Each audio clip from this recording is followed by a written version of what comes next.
What's up YouTube? For today's video, we have a Trapinch sweep. Now, Trapinch is definitely up there with some of my favorite baby Pokemon, and it doesn't really get like too much recognition, so I'm very happy to do this video. Now, out of all of its evolutions, like Vibrava and Flygon, it's definitely my favorite one. I love its design and some of the moves and stats it has. Okay, a quick little shout out to all the people who are members on my channel. Thank you so much, people. Shout out to you. If you're watching this video early, leave a comment in the comment section. And for anyone that's wondering about that, you can become a member by hitting the join button on my channel. You get some cool little badges next to your name, some emojis, and of course you get all my videos early before everyone else. But thank you to all the support so far, and of course that's completely optional, but if you do want to do that, I'd very much appreciate it. Alright, let's get into this video. So Trapinch, as you guys know, is a pretty cool Pokemon, and today we've got a very salty strategy. Now, I did have a very funny battle on Discord, and I actually had a very funny little comment as well, but then you got to check out the whole video to actually watch that.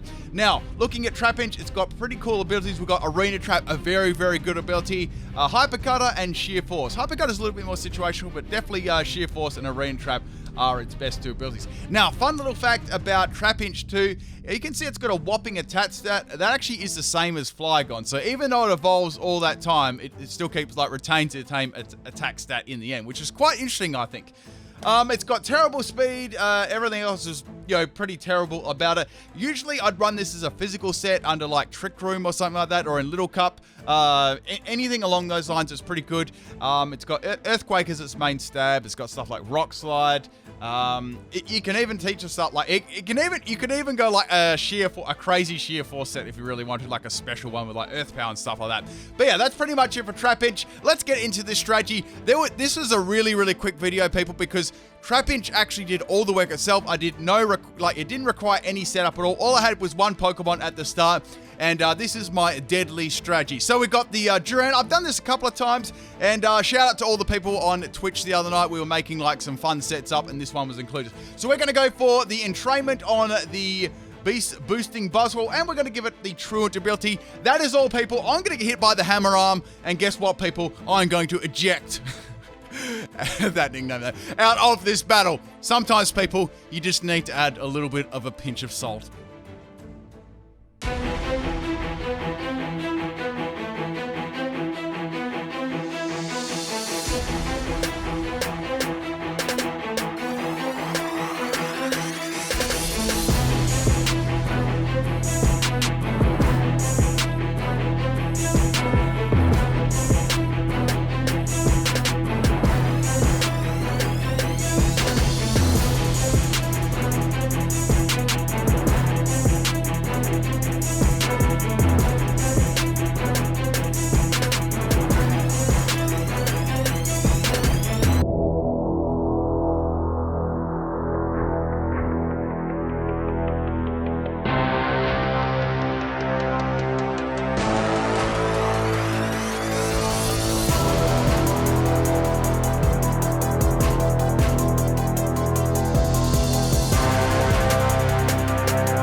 All right, people, I hope you enjoyed that illegal Trapinch sweep.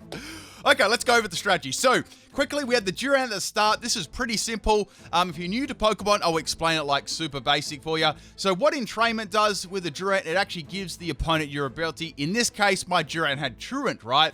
So, obviously, every second turn, you couldn't attack. So, you're probably thinking, oh, why didn't they swap out for? Well, after my Durant got hit by a move, the eject button actually ejected it out of the battle before, the turn ended, and then I could swap in my Trapinch with the Arena Trap, and they'd be trapped in. So they would not be able to swap in, and they'd have a Pokemon with a useless ability that I could definitely, take advantage of. Now, eject button isn't infallible either. There are stuff that could actually get around it, stuff like sheer force moves. They will not activate it, which is really interesting, and also stuff like circle throw or dragon tail. Those type of moves, they do get around it. There are a couple other things too. I'm not going to mention them all, but there were stuff and counters to get around this strategy with the Durant and the Arena Trap Trapinch. But most of the time, I was able to get this strategy off, and it worked, Also, if you do get KO'd, it doesn't work either. But, most of the time, the Durant could actually live an attack. So, we've got on this one, we got the Trapinch. You've seen that, the Protect Substitute set. So the idea was to get the double teams up on the Truant Pokemon,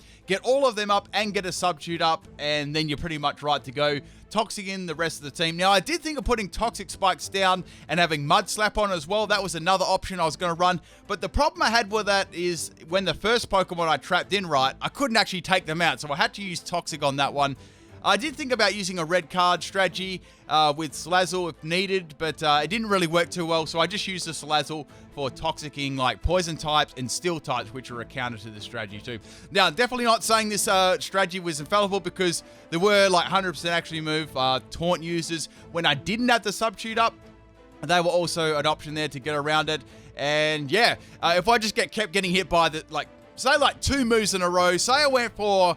Say a new Pokemon came out, they attacked me with a move, broke my sub, I went for a Toxic, poisoned them, and then they attacked me again, I'd go down, because, it basically goes down in 2 hits if I got a Substitute up. So that was the main counters I was coming across. I really hope you guys enjoyed this video. It was pretty fun to do. I was very happy to give Trapinch some limelight as well. Alright, people, I'll see you for a theme team next time. Peace.